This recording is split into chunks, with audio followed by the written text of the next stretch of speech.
And be open to trying new styles. You know, life be lifing. So your style is not always going to stay the same. Perhaps you're a new mom and you're trying to adjust to this new body type after giving life to a whole human. And this means freedom, self-awareness, expression. And this to me means you can be more than one thing. I'm Jasmine Bowdry, and you're listening to And This Podcast. Hey everyone, I'm back with another episode of And This, and today we're going to talk about your personal style. I'm going to help you tie together your fashion taste with your true inner self so that both are aligned, and when you walk into a room, you're making a statement. I truly believe that your style should match your message. And today we're going to dive deep into that. Not only does your appearance influence first impressions, I also believe it affects your bank account. Your wardrobe influences the way that the world sees you. What you wear matters. How you show up matters. And when you don't show up as your best self and using your style to state a message, then people will start to determine their own message and their own interpretation of who you are for themselves. And that's what we don't want. So I want you to start thinking about your personal style, what that means to you, how you can show up in your wardrobe, how you can show up in your professional appearance, how you can show up if you are an entrepreneur and you're doing speaking engagements, how you can show up in your corporate career. All of these things not only play a part in who you are individually, but also how you show up professionally. So when you're thinking about your own personal style, I like to think about power pieces and what those power pieces are that I already own in my wardrobe that make me look and feel my best self. What makes me feel confident? What brings me joy? What brings a smile to my face? What makes me do a double take in the mirror? So look at pieces you already have in your closet or something that you may have worn already that really just made you look and feel good, and go buy more of those. We want to start building intentional wardrobes with pieces that bring us love, joy, and excitement. You should be happy to get dressed each morning. I am tired of all of the loungewear and athleisure. It has a time and a place, but we can't rock it Monday through Sunday. It's time to get dressed again. And so if you're anything like me, which I tend to be more on the introverted side, then I use style as a way to speak. I am not one that's going to walk into a room and automatically go and introduce myself. I'm probably going to post up in a corner.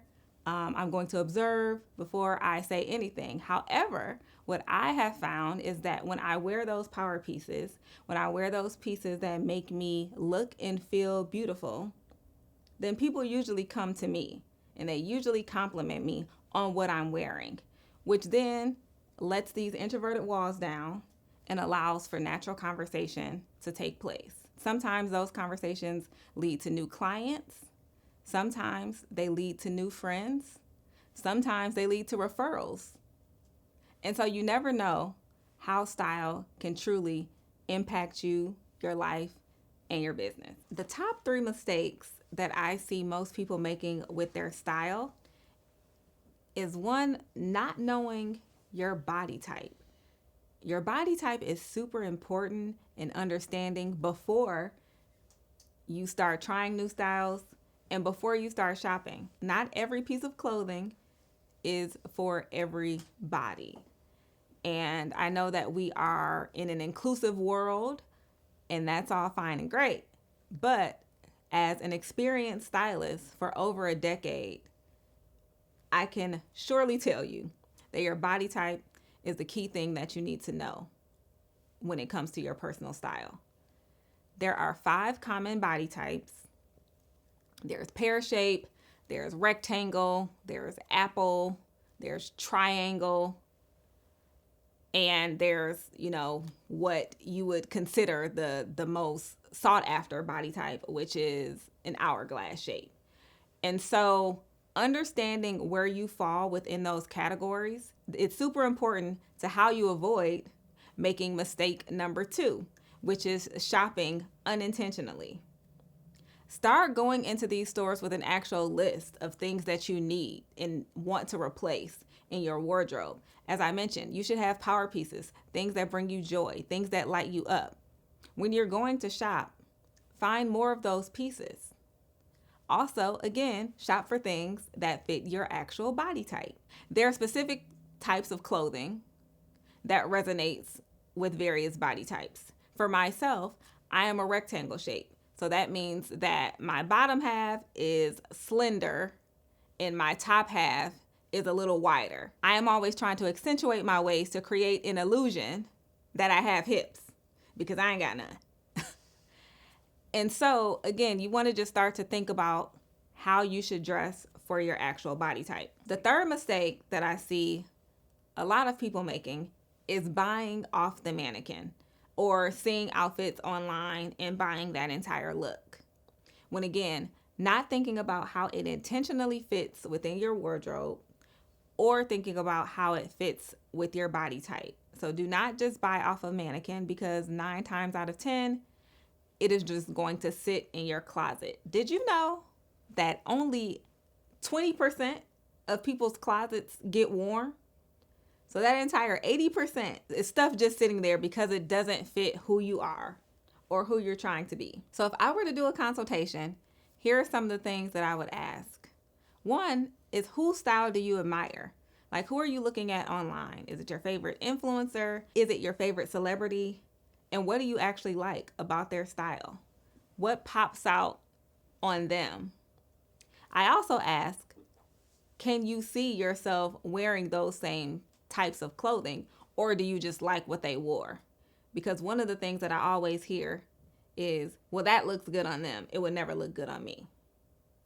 So think about whose style you actually admire. Next, think about your actual personality. Like, who are you as a person? If you are one that's bold, funny, loud, vibrant, then wearing neutral colors probably bores you. Those aren't colors that would probably fit with your personality. Doesn't fit uniquely with who you are.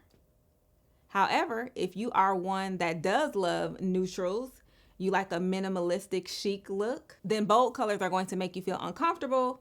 It's not going to make you feel like your best self because you feel like your best self perhaps in wearing all black, which is totally fine. Something else that I would ask during the consultation is, what styles do you absolutely hate? Like, what are you just totally, nope, not gonna wear it, not gonna try it? Because I would challenge you to actually try some new styles. I would challenge you to put on something that might make you a little bit uncomfortable. What I find when I'm working with clients is I'll put them in things that they would never pick for themselves. I'll put them in things that they would never think that they can wear. And then they turn out absolutely loving it because it not only fits with their personality, it not only fits with their body type, but it fits the person that they're becoming. They're tapping into a higher version of themselves. They're no longer looking at themselves as who they were 5-10 years ago. They're looking at who they're becoming 5 to 10 years from now. And they can start to see themselves as that by the way that they're showing up with their clothing. So I would encourage you to take some risk, to try some new styles, try some things that you may not normally wear. Something that I also want you to think about is, who are you becoming? Where do you see yourself going? Are you currently a small business owner? You're a solopreneur. You're doing everything by yourself. But 10 years from now, you see yourself as the actual CEO with employees, with a building, with full teams, sales coming in and out of everywhere, right? How does that CEO show up? Are you a speaker, but currently you're not getting paid for your speaking engagements? 5 years from now, you're getting 5 and 6 figure deals. Would you dress the same way that you do now if you were to show up on that 6-figure stage? Probably not. So start thinking about that. Start thinking about who you are next year, 5 years, 10 years, and start to incorporate pieces that make you show up like her or him. And be open to trying new styles. You know, life be lifing. So your style is not always going to stay the same. Perhaps you're a new mom and you're trying to adjust to this new body type after giving life to a whole human. Were you working from home during COVID and now your company is requiring you to go back into the office? You've been living this lifestyle of dressing from the top up only, and now you're like, I don't know how to dress. I have to go back into an office. What do I wear? I want you to try some new styles. I want you to find different pieces that are going to make you now show up as the corporate boss that you are. Perhaps you're diving into a new age. Perhaps you're going into your 30s or you're going into your 40s. You don't want to show up the same way. In your 20s, you were fun, you were outside, you were in all the clubs. But now you're toning it down. You're trying to get a man. Whatever the case may be for you and wherever you are in your style journey, from this episode, the one thing I want you to take away is to take some risk with your style. Take some risk with your style that is going to allow you to show up as the person that you're becoming and not who you are now. If you're like, Jasmine, where can I start with identifying some of these key pieces? I have a free checklist. It's super simple. It allows you to go through your wardrobe and literally just check off, hey, are these the wardrobe essentials that I have? And if you don't, then you now have a starting place. So all you have to do is go down to the show notes and you can grab that. It is completely free. And last but not least, you won't know until you try. So try to take a risk. Try some new styles. Try some new colors. Try a new hairstyle. And I'll see you guys on the next episode of And This. Ready to revamp your style but not sure where to start? Join my weekly newsletter for exclusive styling hacks, hot fashion tea, and essential wardrobe tips to simplify your daily dressing routine. You'll also get my free wardrobe essentials checklist packed with timeless pieces that will elevate your look and make everyday dressing a breeze. Visit the link in the show notes to get your weekly dose of style secrets and grab your free checklist, and let's reinvent your wardrobe today.